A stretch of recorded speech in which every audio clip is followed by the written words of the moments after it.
My name is Jason Bryant. I'm originally from Virginia Beach, Virginia, southeastern portion of Virginia, which is on the east coast of the United States. And I grew up in what the South is, so some words that I say have different dialects. Like when I talk to my mom, it's like, what are y'all doing? Y'all. That's a word I use. That's not common language, but it's part of the dialect. I currently live in Minnesota now, which is in the northern part of the country, just south of Canada. And a lot of people there, you'll hear a lot of O's, and they'll hold their O's longer. So where are you going? I say I'll go to Fargo. My wife will say, I'm going to Fargo. Aprende inglés gratis con mencioningles.com y inglespodcast.com.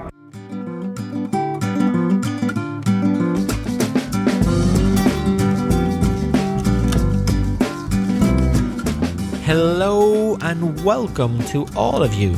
This is Aprender Inglés con Reza y Craig, and it's episode 93.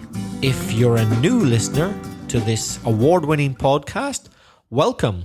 Craig and I, with over 40 years of teaching between us, hope to help you improve your English and take it up to the next level. In this episode, we'll be answering a question we got from our feedback about starting and finishing emails. Also about the subjunctive, el subjuntivo in English, and the difference between avoid and prevent, and a few more of your questions and comments. But first, let me pass you over to my good friend Craig. Hello, Craig. Hi, Reza. How you doing? I'm fine. And you? Great to be back on the microphone for another fantastic episode of Aprender Inglés con nosotros. Have you been busy this week? I've been very busy, and it's been a beautiful weather here in Valencia, a lovely sunny day today, and very excited about the spring. Can't wait. Looks good. How are you? I'm fine, although my voice may sound a little odd today. My nose seems to be slightly blocked. I don't know why. You're constipated. I'm not constipated. No. The other end is not blocked. You have a blocked nose. I have a blocked nose, not estreñido, constipated. No. Well, Craig, shall we get down to business? Yes, let's start. So, first of all, thank you so much to our good friend Xavier for giving us a wonderful bottle of olive oil. Oh, thank you, Xavier. It is really, really good olive oil. In fact, I think it's probably the best olive oil I've ever tried. Have you tasted it yet? Yeah. Fantastic. I haven't opened it. I'm saving it for a special occasion, but somebody told me that it is very, very good quality. So I'm looking forward to tasting that. And Javier is a regular listener and a friend of ours here in Valencia. So thank you very much, Javier, for your gift. And Javier also asked us to speak a little about how to begin and how to end emails, maybe letters and notes and that kind of thing. So we haven't spoken about that yet. Let's look at how to start and finish, particularly emails. Now, before we do this, Reza, I would like to ask you if you think there's a difference between the way you teach your students to start and finish emails for an exam and the way you actually do it yourself when you're writing formal emails. Maybe a little bit, not much. I tell you what it is, Craig. My writing in formal, or what is supposed to be formal emails, depends very much on the other person, the person I'm corresponding with. If they are a little bit more informal than normal, then me too. Right. So I respond to what I receive. So let's start with formal emails, or letters, in fact, on paper. Dear John might be a way to begin an email if you know that the person is called John. And I would say that's more typical when you've already had some contact with John. Otherwise, better to start, Dear Mr. Smith. Let's say his name is John Smith. So yes, you can use the first name, John, but it's more formal to use the surname, Dear Mr. Smith. Or for a woman, Dear Mrs. Smith. So if they're... Sorry, go ahead. Dear Mrs. Smith. If she's married. If she's married. If she's married. And what if she is single, if she's not married? I would write Ms. MS. Some people might write Miss MISS. Fine. I wouldn't myself. What's the difference between Miss and Ms, MS? MISS and MS? Miss MISS means she's not married. Ms. MS means you don't know. It's a secret. That's why I prefer to use it, because the way I see it is with Ms. MS, you can't offend anyone because you're not saying, not presuming she's married or not. That's why I prefer to use it. And if you know the name of the person you're writing to, so you've said, Dear John, Dear Mrs. Smith, or Dear John Smith, how do you finish the letter? Is it yours sincerely or yours faithfully? I teach it as a rule that if you've written a name, either John or Mr. Smith, etc., you must finish yours sincerely. I consider that a strict rule myself. I agree. A convention. For an exam. Yes. And if you don't know the name of the person you're writing to, Dear Sir or Dear Madam, and if you don't know if you're writing to a male or a female, a man or a woman, I usually write Dear Sir stroke Madam or barra. So Dear Sir barra Madam. And how do you end? Yours faithfully. And the way I remember, or when I was a child, I remembered because never be sincere with a person you don't know. You can be faithful, but don't be sincere. Don't be too sincere if you don't know the person, if you don't know their name. And that's how I remember. If I know the name, it's yours sincerely. If I don't know the name, it's yours faithfully. Craig, can you spell madam, please? Madam. Right. No E at the end. No E, that's French, isn't it? That's Madame. French. Yeah. Or it's another word in English, but it's not used as an address, like dear sir, dear madam, dear doctor. If it's a doctor, you can write dear doctor. Mm-hmm. I'm writing to my doctor about my health question I have. I would write Dear Dr. Smith. Yes. Or if I don't know the doctor's name, but I know it's a doctor I'm writing to, just Dear Doctor.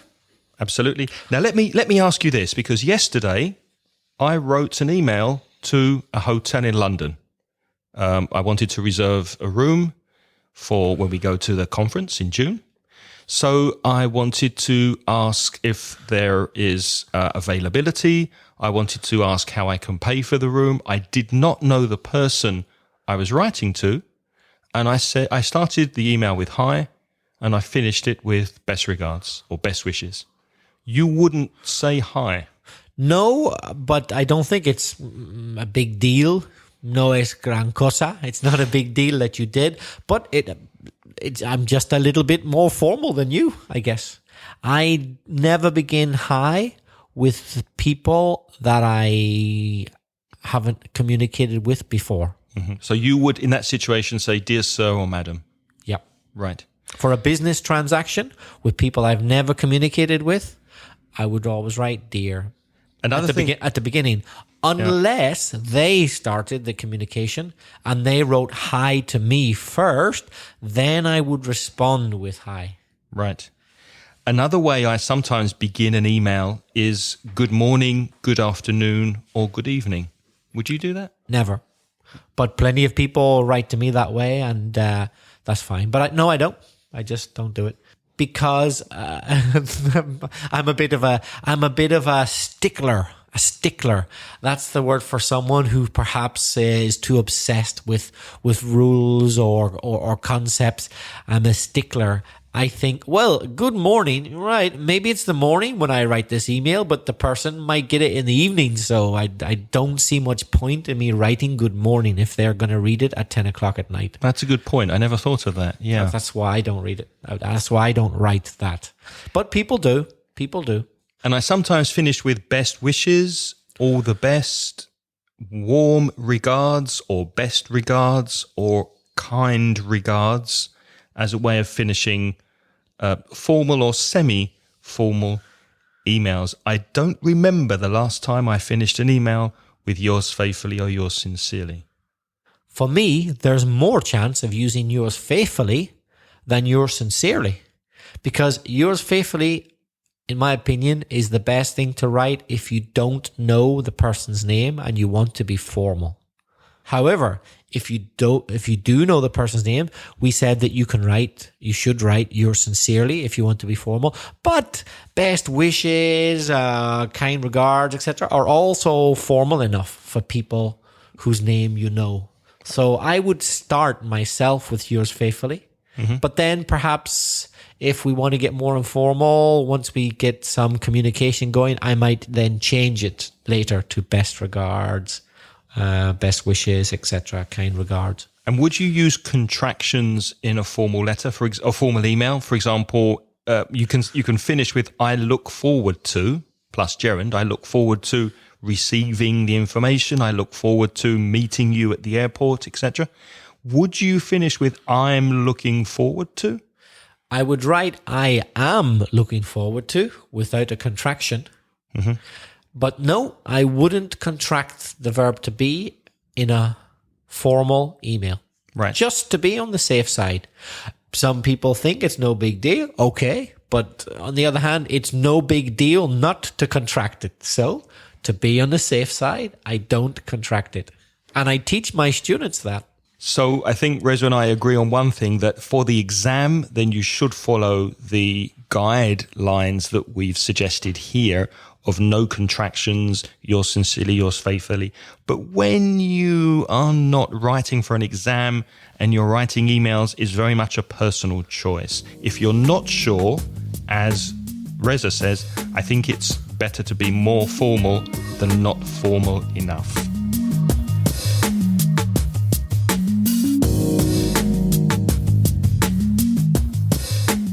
What about informal communication? How would you begin an email with someone you're very familiar with, you have a good relationship with them? Well, then I would say there really aren't strict rules at all. You can begin an informal email or letter. Hi, hello, plus the person's name. Hi, Bob. Hello, Bob. How's it going? How's it going, Bob? Or What's up? sometimes we don't write people's names, even though we know it. We just write, hi there. Hi there. Yeah. Hi there. Hey. Hey, how's it going? Americans write hey, don't they? H-E-Y. Hey. Things like that. Exclamation mark. Really, it's very flexible. It depends on how comfortable you feel with that person, how well you think you know them. Right.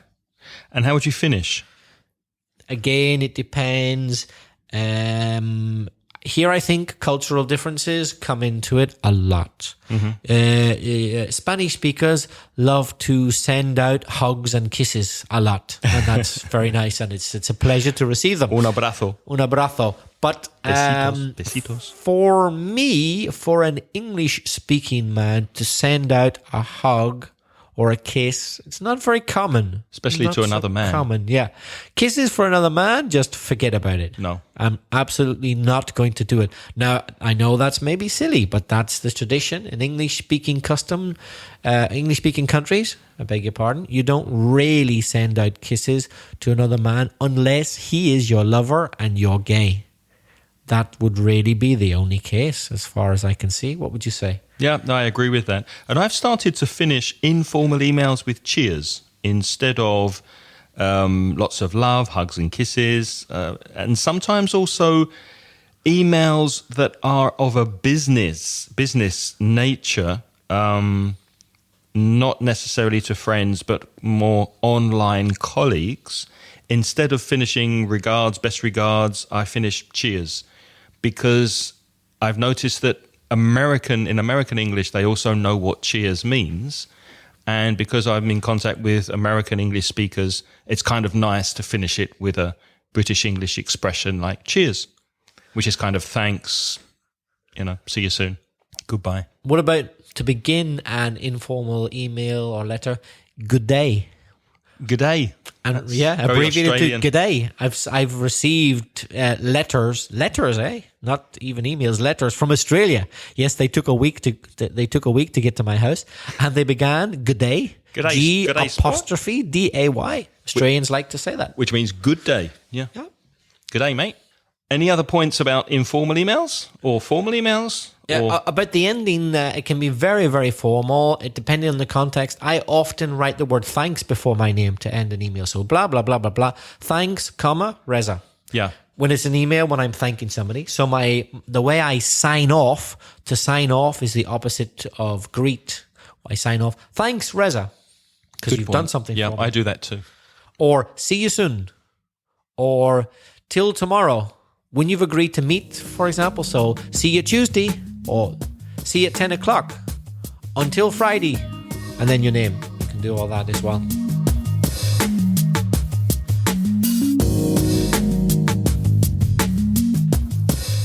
Next, we have some feedback from another Xavier from Burgos.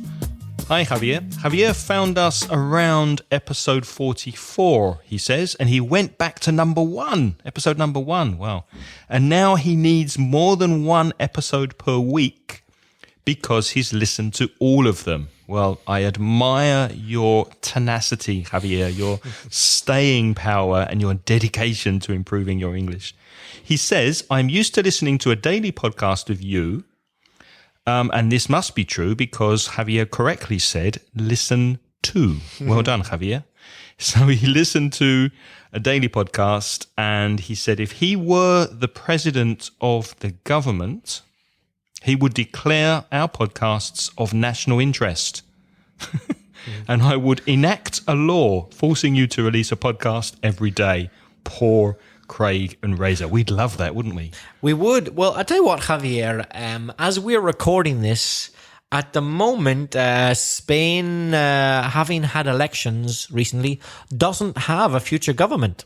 They can't negotiate completely yet who's going to be the president. So why don't you, Javier, on our behalf, por nuestra parte, why don't you call the Partido Popular, the Socialists, Ciudadanos, and Podemos, and tell them to include as a requirement to any agreement that our podcast be made a legal requirement. I second that, and that they pay us to do it, and we would be the happiest podcasters in Europe. I like the way Javier used the expression to enact a law. Did you notice that? You can also say to pass a law, aprobar una ley. But I like that enact a law forcing you to release. Yeah, nice collocation. Javier says he has a doubt because sometimes he has trouble translating the Spanish Subjuntivo into English. He says certain expressions are clear to me, such as the typical verb plus pronoun plus to infinitive, like I told you to come earlier, and some others, such as using certain verbs with the bare infinitive, verbs like recommend and suggest.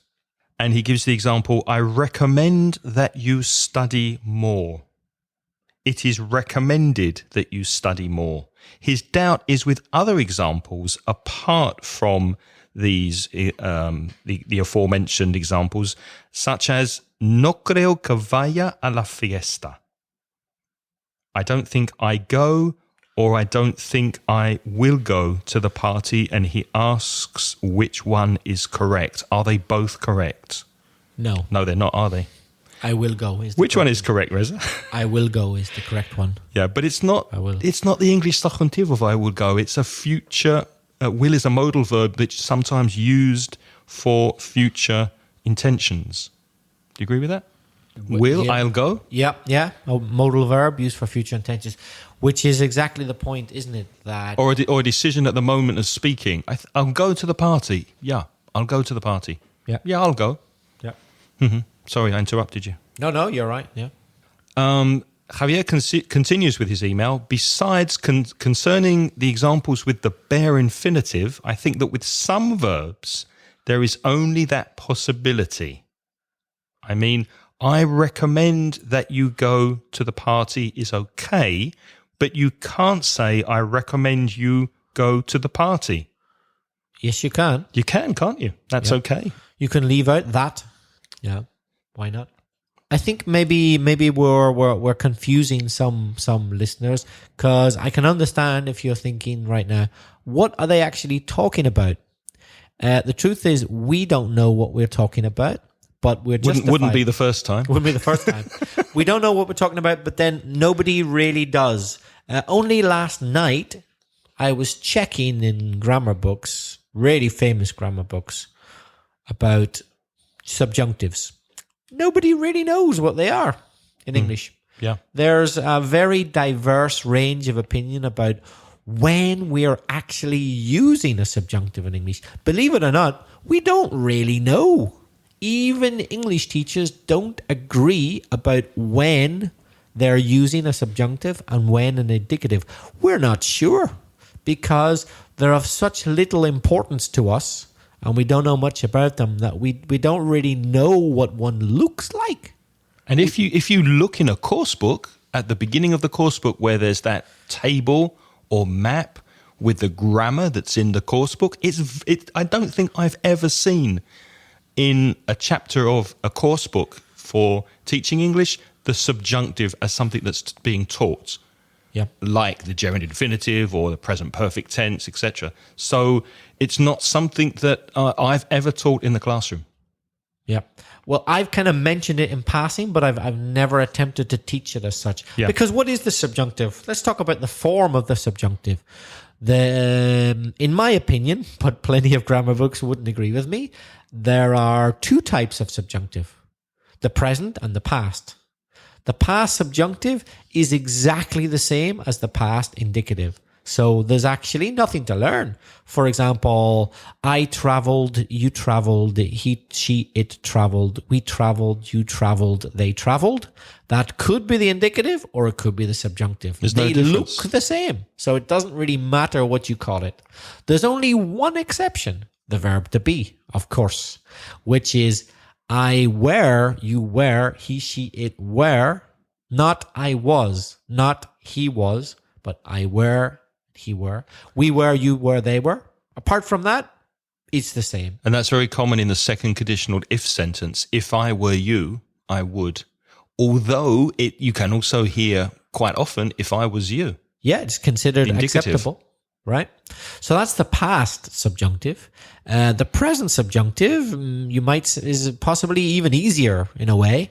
The present subjunctive is the same as the past subjunctive, except take away the S from the third person singular. In my opinion, but you'll find other grammar books that don't agree with that. Some will, some will. So for example, the verb to travel. I travel, you travel. He, she, it travel. No S, not travels. He, she, it travel. And then we travel, you travel, they travel. That's the present subjunctive of a verb. So what would an example of that be in a sentence?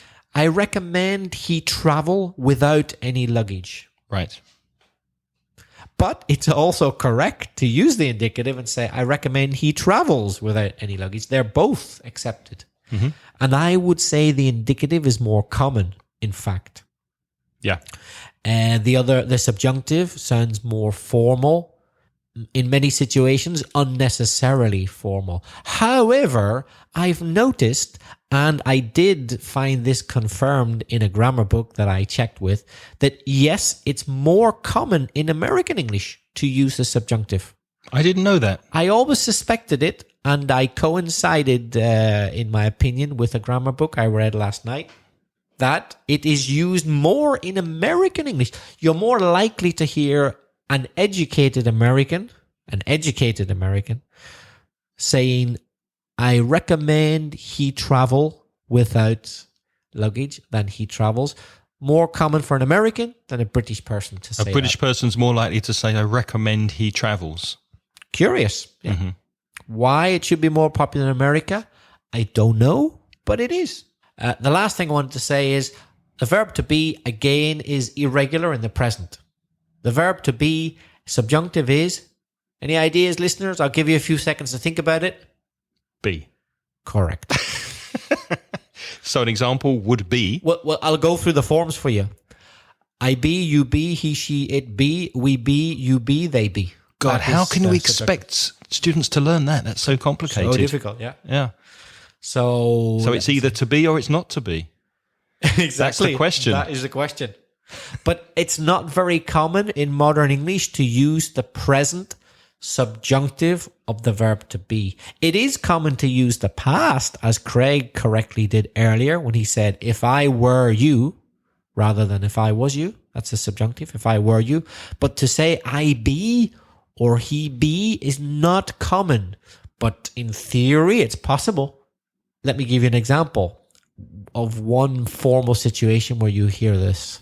When a man and a woman are getting married in a church, there's a point in the ceremony when the congregation are asked, if there be any reason why this man and woman should not be married, you should speak now or forever hold your peace or something like that.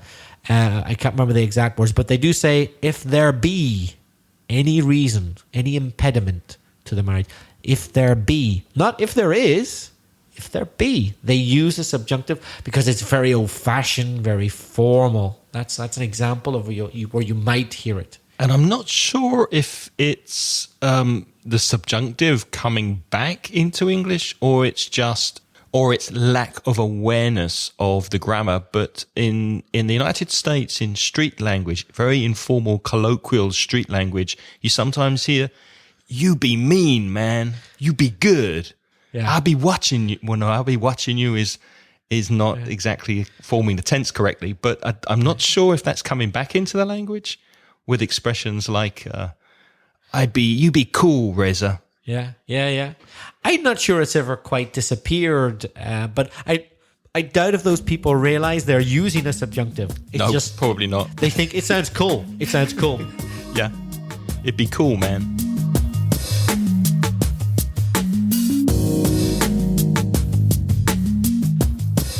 So, with other verbs, and there are other verbs that sometimes do go with a subjunctive in some situations, I think you have some verbs there that take the subjunctive. Verbs which can be followed by the subjunctive but don't have to be are advise. Passengers are advised that the 5:15 to Swindon has been cancelled. A train announcement. Passengers are advised that the 5:15 train to Swindon has been cancelled. Bing bong. Any others?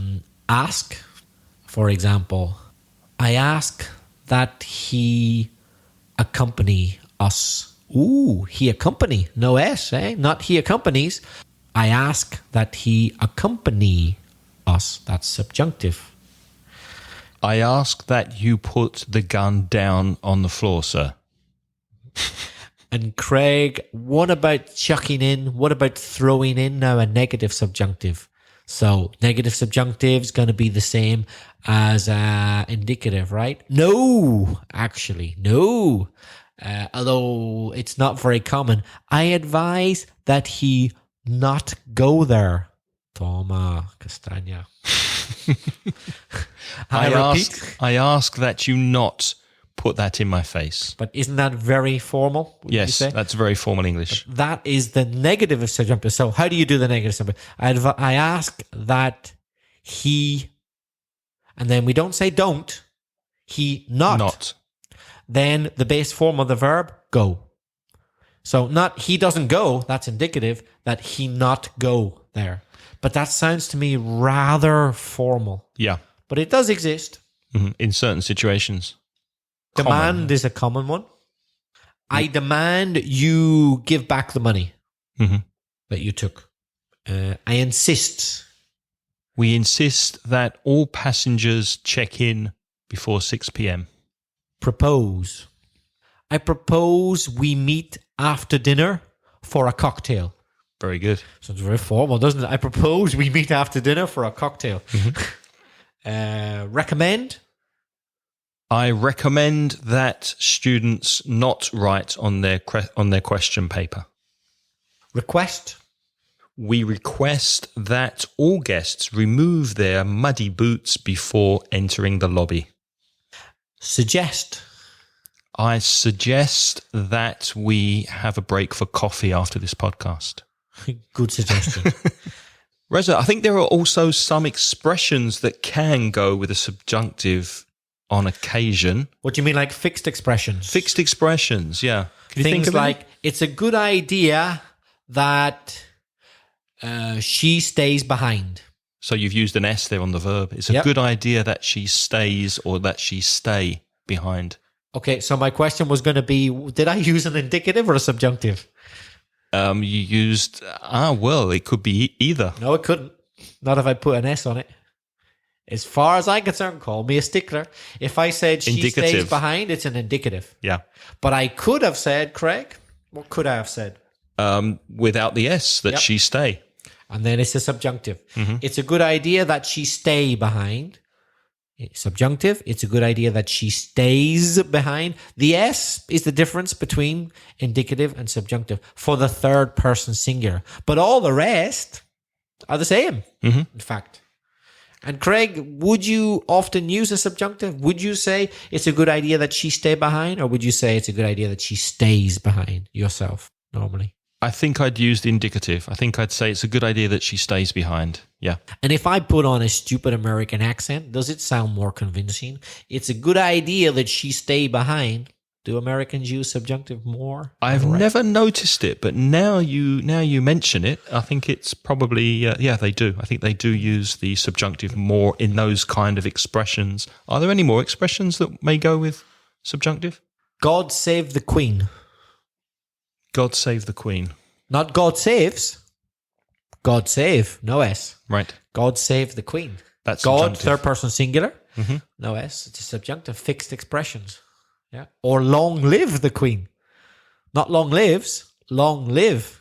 But isn't that imperative? You see, that's where the debate comes in. You could say it's imperative. Long live the Queen. Long live the Queen. That's an order. Queen, live long. We want you to live long. Or is it a contraction of we hope that the Queen live long?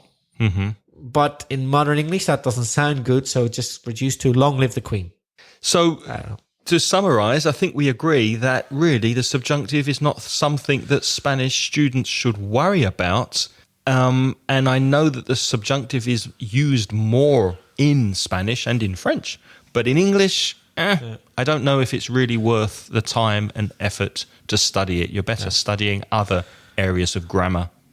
Whereas giddies like me and Craig should and do worry tremendously about the Spanish subjunctive because it's a bloody nightmare. And I'm always making mistakes with the Spanish subjunctive. Now, can you sympathize with us now, listeners? Now do you realize why all of us foreigners, all of our giddies or gringos for our South American listeners, make so much of a mess of subjunctive in English, in Spanish, because we don't really know what it is, because it's totally unimportant in English. That's why. And it's another thing we have to learn. So yeah, we've got phrasal verbs for you to learn, but you've got the subjunctive for us to learn.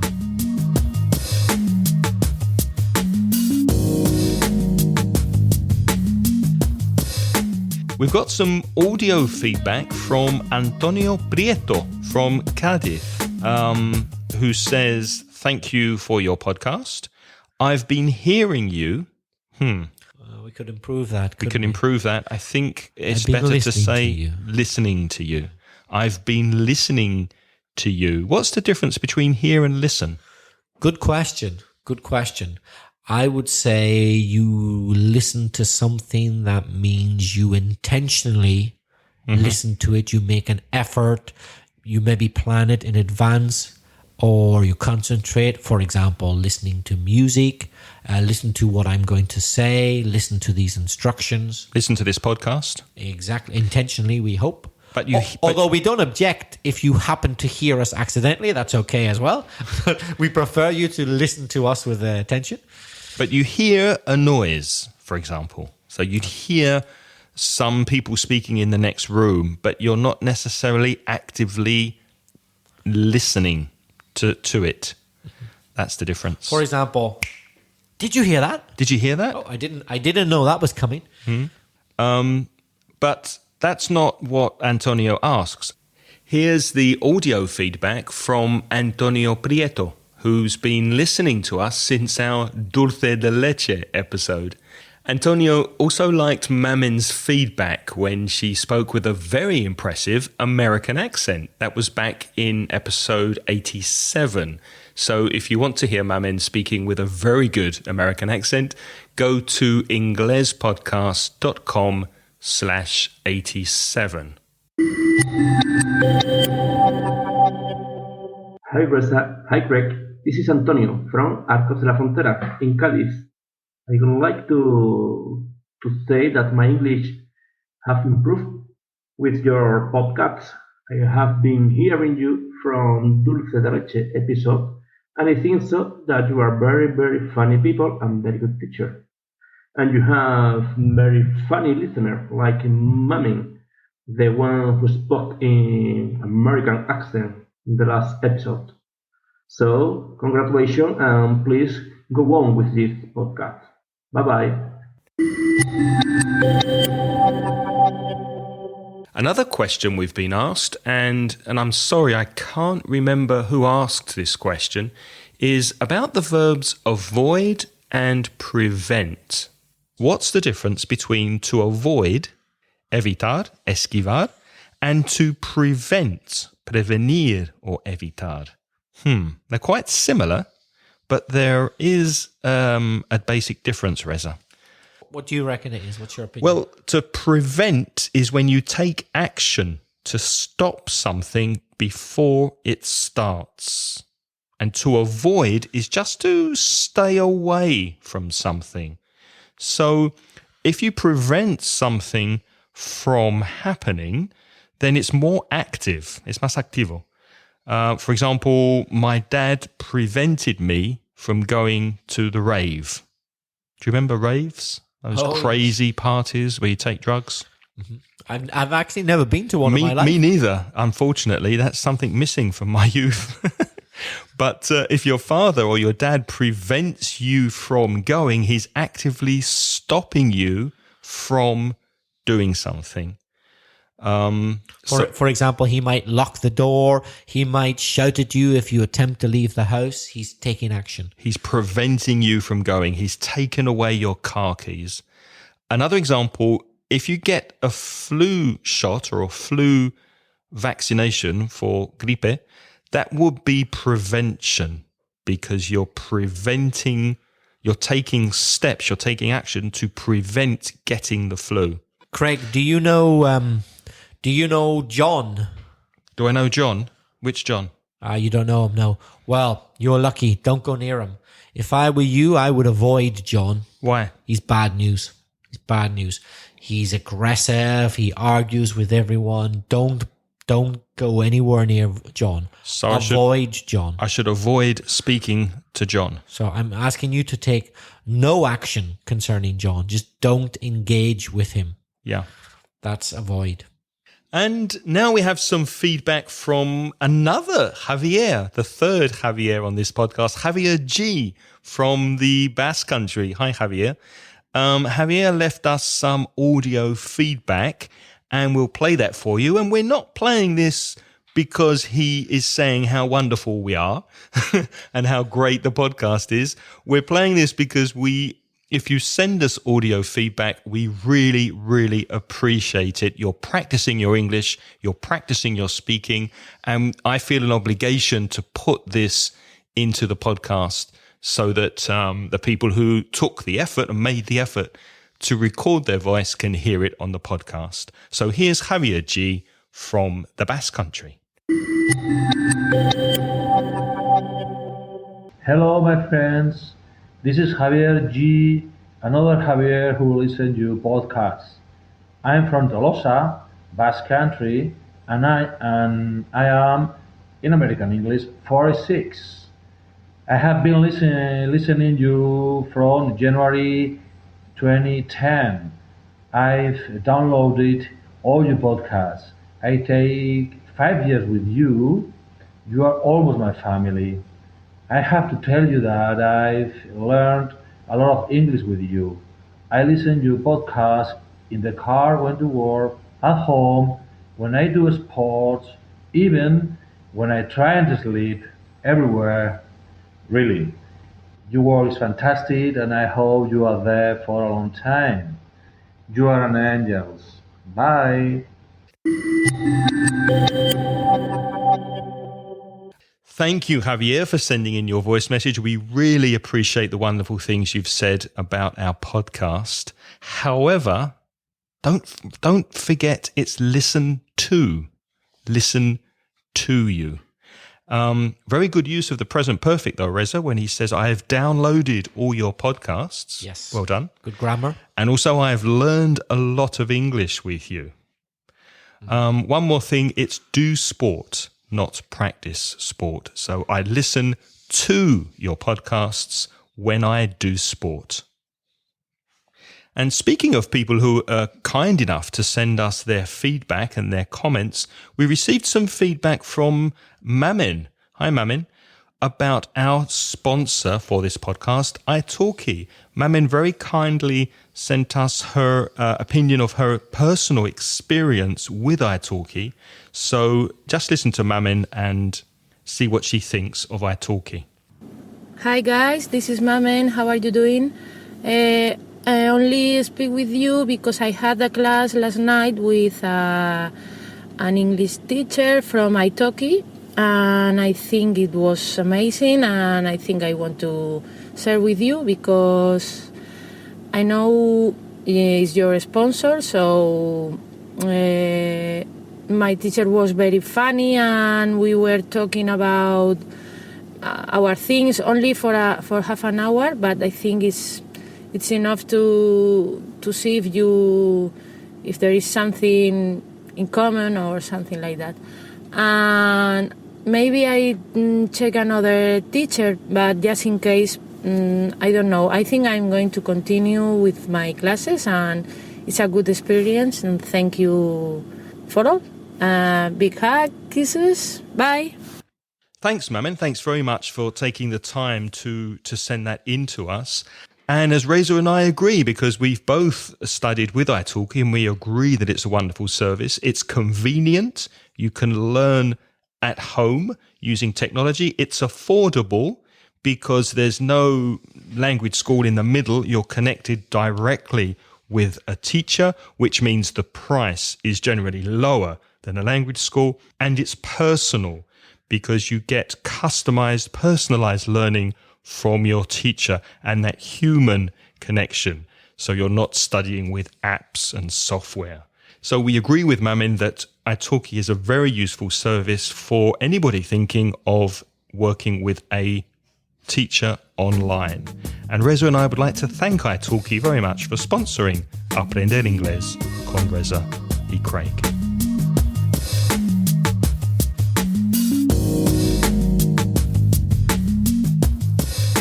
Some more feedback, and you'll be glad to hear that this person's not called Javier, just for a bit of variety.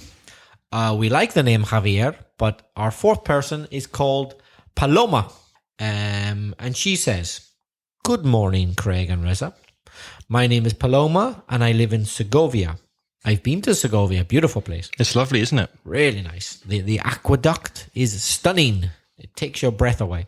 So Paloma says, I listened to your podcast just a month ago when I luckily came across them looking for some listenings. And I must say, you two are doing a wonderful job. Well, she said a wonderful work, but a wonderful job is better. Because work is uncountable. So you can say doing wonderful work, but not a wonderful work. A wonderful job. So she says she's very grateful. Thank you, Paloma. Thanks, Paloma. Now, making profit, what would we say, Craig? Making profit of your kindness. She's trying to say aprovechando? Yes. To take advantage of. Okay, so now, taking advantage of your kindness, I wonder if you could clarify this sentence. She writes, I hope you don't mind my asking. Which I believe is correct. Instead of, I hope you don't mind me asking, or I hope you don't mind if I ask. Paloma goes on, I'm not sure which one is best. I always use the first one though, and when and how to use it, thank you in advance. And she writes, P.S. If whenever you happen to come to Segovia, please let me know. I will be delighted to show you my little but beautiful town. Kisses, Paloma. Thank you, Paloma. Thank you very much. Thank you very much. I will definitely get in touch next time I'm in Segovia. One thing though, I wouldn't say if whenever. I would say if you happen or whenever you happen to come to Segovia, but it's not correct to say if whenever because they kind of mean the same thing. Yeah. Thanks very much, Paloma. We'll do that. Well, Craig, about her question then, which one do you think's right, or is more than one right? I think they're all correct, but the first one sounds formal to me, a bit more formal. I hope you don't mind my asking is correct, but it's more formal than the others. Do you agree? Yes. And what type of word is my? It's a possessive adjective. What about the second one, she said? I hope you don't mind me asking. What type of word is me? That's a pronoun. So they're both possible. Possessive adjective or possessive pronoun. Yes, Paloma, they're both correct. But as Craig said, I agree. I think the possessive adjective my is more formal. Mm-hmm. Would you agree? Yeah. So you can use either. In writing, if formal writing, I would use the first one. I hope you don't mind my asking. And I hope you don't mind if I ask. Also fine. Yeah. The one I would probably choose in conversation, in speaking, would be the second one. I hope you don't mind me asking, but where did you buy your shirt? Yeah. Because it doesn't sound too formal, does it? No, neutral. And it doesn't sound too informal, kind of in the middle. Mm-hmm. We hope that answers your question, Paloma. And we look forward to seeing you someday in Segovia.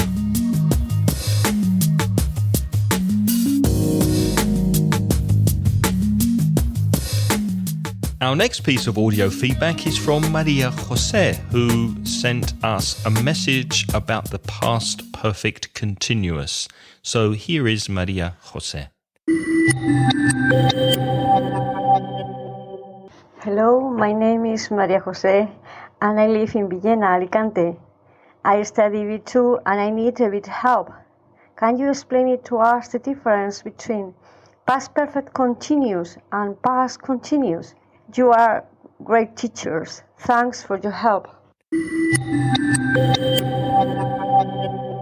Thank you, Maria Jose. And I did answer your email and we have answered your question, but I forgot to put your message in the episode in which we answered your question. So if you go back to episode 91, 2 episodes ago, with Mike, we spoke about the past perfect simple, the past perfect continuous. And if there is anything in that episode that isn't clear to you, or you have any more questions about the past perfect continuous, just send us another message. Finally, Reza, we have another email. We have email from Emilia. She writes, ¿Me podrían aclarar unas dudas, por favor? Of course we can. ¿Cómo es correcto decir? And her first question, I turn 16 this Sunday, or I am turning 16 this Sunday. That's quite strange because to turn is girar. Mm-hmm. And the expression to turn 16 or to turn 20 is when your age changes, but it's not an expression that you can translate into Spanish. Voy a cumplir. So of those two possibilities, you've got present simple, I turn 16 this Sunday, or present continuous, used for the future, I am turning 16 this Sunday. Would you choose either of those? Any preference? I have a preference for the present simple. I turn 16 this Sunday because I identify present simple for a future action or state which is fixed time. Right, so you mean the same as a kind of a schedule or a timetable, like the train leaves at 6 or the lesson begins at 7 or the plane takes off at 9. It can't be changed. Your birthday can't be changed. It's a fixed time, so present simple. Although I don't think the present continuous is wrong. It sounds okay to me. I'm turning 36 this weekend. It sounds very authentic, and it sounds like this type of thing a native speaker would say. However, I find it impossible to justify grammatically. Although I would probably say it myself, but I can't justify it because turning 16 next Sunday is a fact. It's not a plan, is it? Not a plan. We don't care if you plan it or not. It's going to happen because it's science. It's mathematics. So the normal use of the present continuous for future is for plans or arrangements. But this isn't a plan or arrangement. It's a simple fact. It could be used perhaps as you're saying you're celebrating your birthday. Yeah, exactly. You're having a party. You're receiving presents. So this idea of some kind of celebration or party on that day makes you use the present continuous. Yeah. It's kind of implied, isn't it? When you say I'm turning 16, you understand, you're celebrating it, and that's a plan. But just the act of becoming 16, no. Right. However, it's perfectly good also to use a future simple. I will turn 16 this Sunday. That's fine, because will for the future is for scientific facts. I would use future simple with be. I'd say I'll be 16 this. Yeah, okay. Also, I'll be 16 this Sunday. Right. Emilia's second question is, she writes, the festival starts in the evening. Present simple. Or the festival is starting in the evening. Present continuous. Well, in this case, Emilia, I think both are good and I can justify them easily grammatically. Present simple, because it's a fixed future time, it's a timetable, festival starts. Or the festival is starting, present continuous, because it's a plan or arrangement. There's no ambiguity whatsoever. And in fact, I would also add that going to is possible. The festival is going to start in the evening, because going to plus infinitive is for a future intention. Exactly. Do you agree? Yep, absolutely. I couldn't have put it better myself. Thank you for your questions, Amelia. And if you have any questions about grammar, vocabulary, pronunciation, or anything connected to English, please send us a voice message or an email. Your emails should go to myself, that's Craig, at inglespodcast.com. Or you could write to me at belfastreza@gmail.com. If you prefer to send us a voice message, which we would prefer, you can go to inglespodcast.com/speakpipe. That's SPEAKPIPE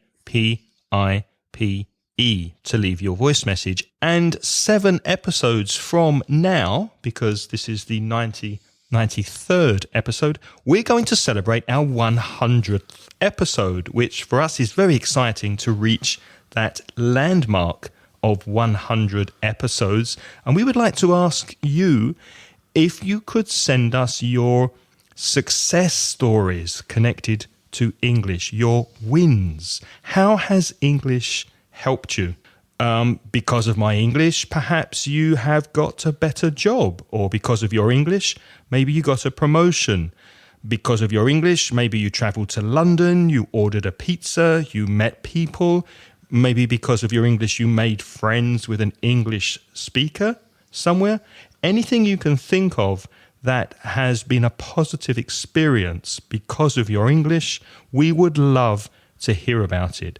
So send us a voice message with your story to inglespodcast.com/speakpipe, and we will put your message in our 100th episode.